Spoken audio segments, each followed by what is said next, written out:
Chapter 674, Leaving the Ship. That was way too fast, I just had the thought. Klein looked at the undulating surface of the sea, temporarily unable to gather his thoughts. Amidst his thoughts, he came up with a theory.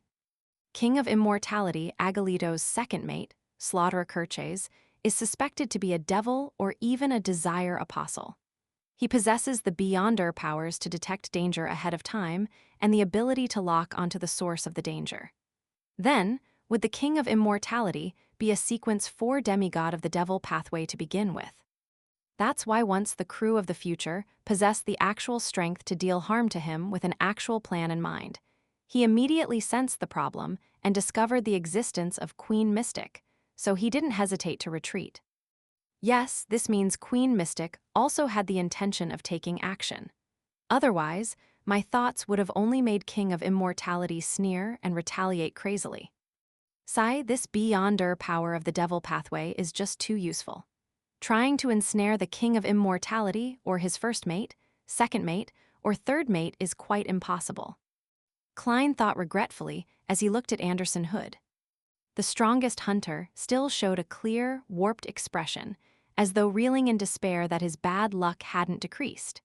He was also surprised that the death announcer would flee with its tail between its legs, as though it wasn't going according to the script in his mind. He darted his eyes as he looked around with a guess, seemingly coming to a conclusion. Unfortunately, Anderson's bad luck isn't strong enough. Otherwise, he can be sacrificed in order to bait the King of Immortality. Heh, isn't that the correct usage of a provoker? Klein turned into the corridor and returned to his room. Just as he pushed open the wooden door, he saw a familiar back standing before his window. She had a very proportionate figure and was dressed slightly oddly. She was none other than Queen Mystic, Bernadette. "Ma'am, did your father not teach you? You shouldn't enter someone's room without permission, especially the room of a male stranger. As a lady who was brought up in a noble family, you should have been waiting by the door and earnestly request permission to enter. Emperor, didn't you recall the books on education?" Klein silently lampooned as he closed the door in passing. Without waiting for him to say a word, Bernadette said to him with her back facing him, "The matters from before have verified a theory of mine."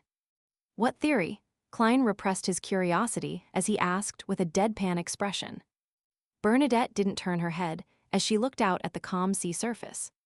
Agolito's Fountain of Unaging is a scam.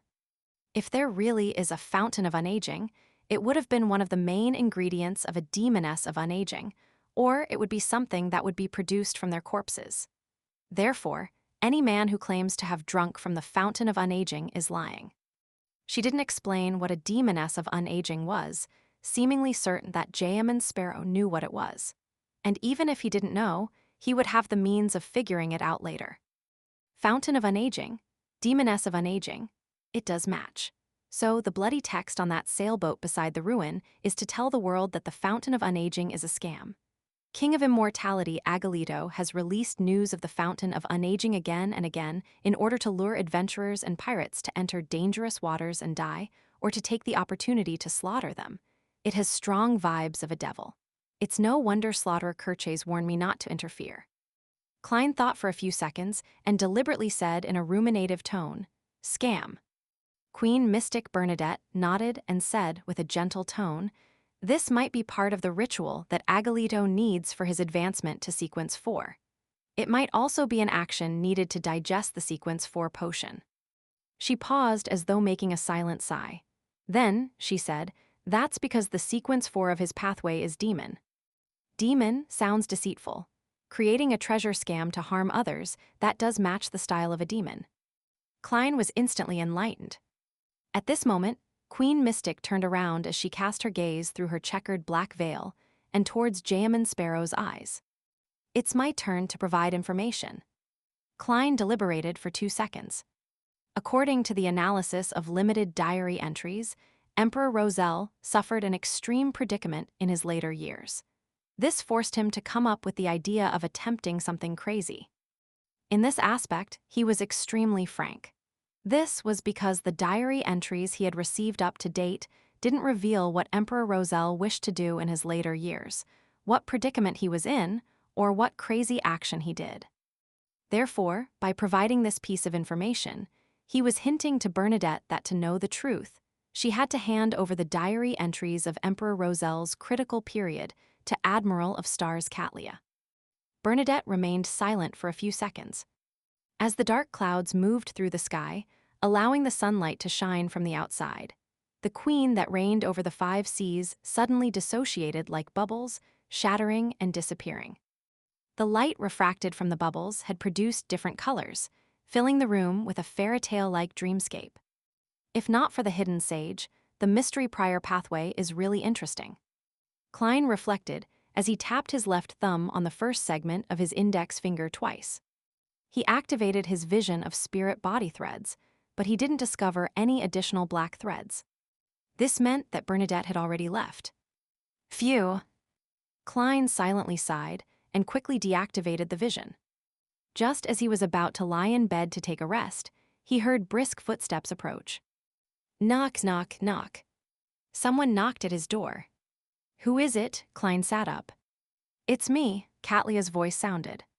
Klein went over, feeling puzzled as he opened the door. He didn't ask what it was about as he coldly looked at her, his gaze expressing everything. Catlia nudged the heavy glasses on her nose bridge and said, "Coming out from those waters doesn't bring us back to where we entered.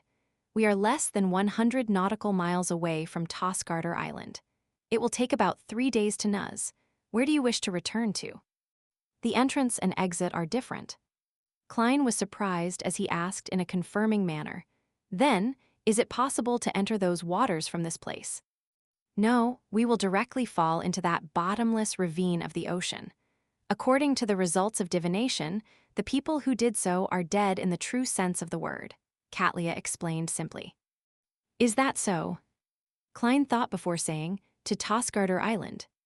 The reason why he didn't choose Nuz was because they were close to the next tarot gathering. He didn't wish to do something that took plenty of time on the future. Furthermore, Tosgarter Island was the easternmost colony of the Lone Kingdom.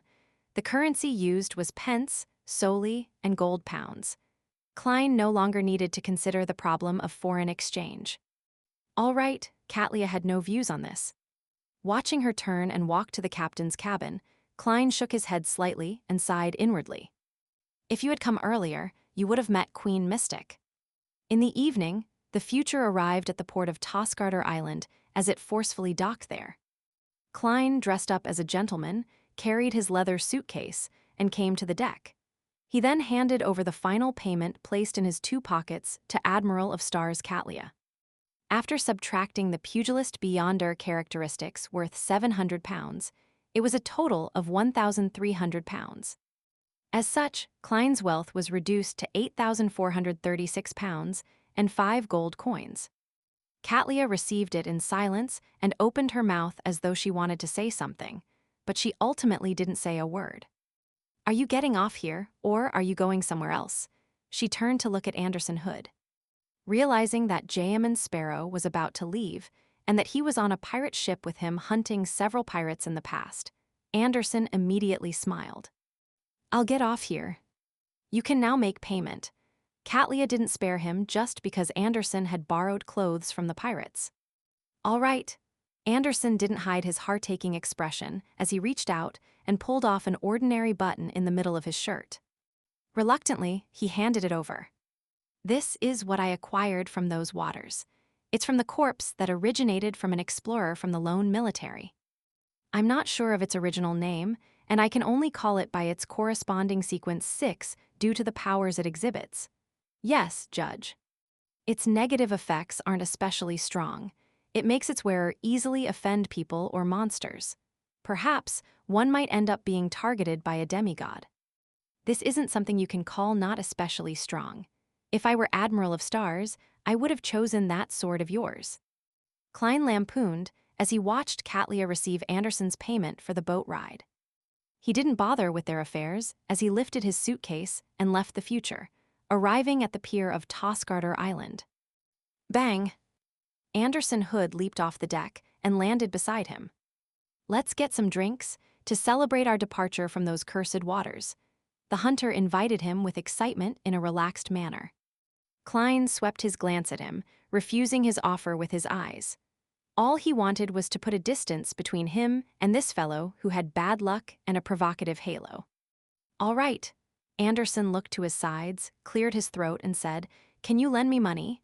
As you know, everything that I had has sunken in those waters." Having said that, he laughed. "Don't worry, I'll return what I owe tomorrow morning. There are plenty of pirates in Tosgarder's bars and brothels. I plan on getting them to sponsor me a little. Extort those without bounties, while cashing out those with bounties." Klein tusked inwardly and handed him a 5 soldi note. "That little," Anderson said with his mouth agape. "It's enough for your drinks, meals, and hotel," Klein calmly replied. "Besides, this is £1 in cash." £1? Anderson rubbed his eyes and said with a helpless smile. "All right, it's £1. I'll return £1 to you tomorrow morning."